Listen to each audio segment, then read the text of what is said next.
তারা ধীরে ধীরে রাজনীতি থেকে অবসর নেব এবং তরুণদের হাতে দিব। আপনারা জানেন 4 বছর আগে প্রেস কনফারেন্স করে আমি রাজনীতি থেকে অবসর নিয়েছিলাম যে আমরা 16 বছর ফ্যাসিস্টদের বিরুদ্ধে কিছুই করতে পারিনি, কোনো রাজনৈতিক দল কিছু করতে পারেনি।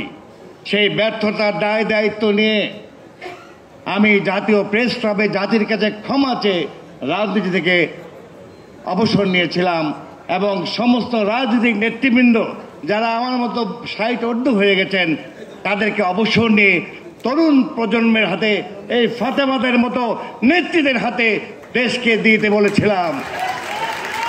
কিন্তু দুর্ভাগ্যের বিষয় আমার ডাকে কেউ সাড়া দেয়নি, কারণ আমাদের দেশের নেতারা দেহত্যাগ করবে কিন্তু পদত্যাগ করবে না, এটি ওনাদের মধ্যে নেই। কিন্তু আল্লাহর রহমত, সেই তরুণরা ছাত্র জনতাকে সাথে নিয়ে ফ্যাসিস্ট সরকারকে 36 জুলাই উৎখাত করে নতুন বাংলাদেশ গড়ে দিয়েছে।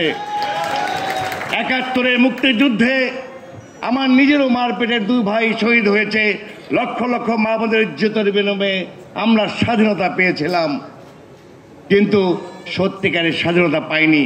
একদলীয় শাসন কায়েমের মধ্য দিয়ে গণতন্ত্রকে হত্যা করেছিল, এমনকি আওয়ামী লীগকেও নিষিদ্ধ করা হয়েছিল। আজকে 36 জেলায় এই তরুণ ছাত্র জনতা নতুন করে বাংলাদেশে আবার আমাদেরকে স্বাধীনতার স্বাদ ফিরিয়ে দিয়েছে। আমরা আজকে মন খুলে কথা বলতে পারি, ডাক্তার ইউনূসকেও আমরা যা তা বলতে পারি, কোনো মামলা হয় না, সাইবার ক্রাইম মামলা হয় না। এটাই স্বাধীনতার সুফল।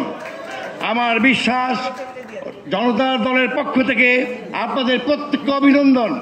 রফিকুল আমিনের নেতৃত্বে আজকে যে আম জনতা পার্টির বহিঃপ্রকাশ ঘটল, আমার বিশ্বাস বাংলাদেশের রাজনীতিতে এই রফিকুল আমিনের নেতৃত্বে, ফাতেমার নেতৃত্বে, এই তরুণ সমাজের নেতৃত্বে বাংলাদেশে একটি ইতিবাচক রাজনীতির সূচনা হতে যাচ্ছে। আপনারা জানেন আমাদের জনতা দলের chairman general Shamim Kamal, general lieutenant general Sabbir, general Mahbub Alam, এরকম অসংখ্য লেফটেন্যান্ট জেনারেল এবং সামরিক অফিসারের নেতৃত্বে আমাদের এই জনতার দল প্রতিষ্ঠা লাভ করেছে গত 20 মার্চ। 1 মাসও বয়স হয়নি। আমাদের মূল লক্ষ্য, রফিকুল আমিনের সঙ্গে আমরা একমত হয়েছি যে আমরা সৎ লোক খুঁজে বের করব, আর কোনো দল দেখে ভোট নয়, মানুষ দেখে, সৎ মানুষ দেখে খুঁজে খুঁজে বের করে আমরা অভিজ্ঞ জ্ঞানী লোকদের পার্লামেন্টে পাঠাবো। যদি আমরা দেখি রফিকুল আমিন ঢাকা সত্র বনানীতে একজনকে মনোনয়ন দিয়েছে, সে সৎ এবং যোগ্য, আমরা সেখানে কোনো মনোনয়ন দেব না, আমরা সেখানে সাপোর্ট করব। এইভাবে আগামী দিনে পার্লামেন্টে জ্ঞানী গুণী তরুণদের পাঠাতে হবে, যাতে আর কোনোদিন কেউ ফ্যাসিস্ট হতে না পারে, আর যেন কোনোদিন স্বৈরাচার আমাদের উপর মাথা তুলে বসতে না পারে।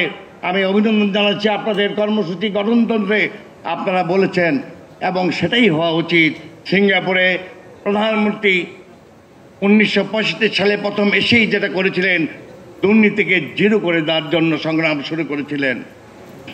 আজকে রফিকুল আমিন যেটা বলেছে, যদি সত্যি এটা মিন করে, আগামী দিনে আমরা প্রথম দুর্নীতি প্রতিরোধ করব এবং আইনের শাসন যদি প্রতিষ্ঠা করি এবং নতুন নেতৃত্ব আমরা প্রতিষ্ঠা করে যেতে পারি, আমাদের জ্ঞান দিয়ে, অভিজ্ঞতা দিয়ে নতুনদেরকে আমরা আলোকিত করব। এবং আগামী দিনে আম জনতা পার্টি জনতার দলের সাথে এবং সমস্ত ইতিবাচক রাজনৈতিক দলের সাথে সবাইকে ঐক্যবদ্ধভাবে একটি সুন্দর বাংলাদেশ গড়ে তুলবে, এই প্রত্যাশায় আপনাদের সবাইকে ধন্যবাদ। আল্লাহ হাফেজ। বাংলাদেশ জিন্দাবাদ।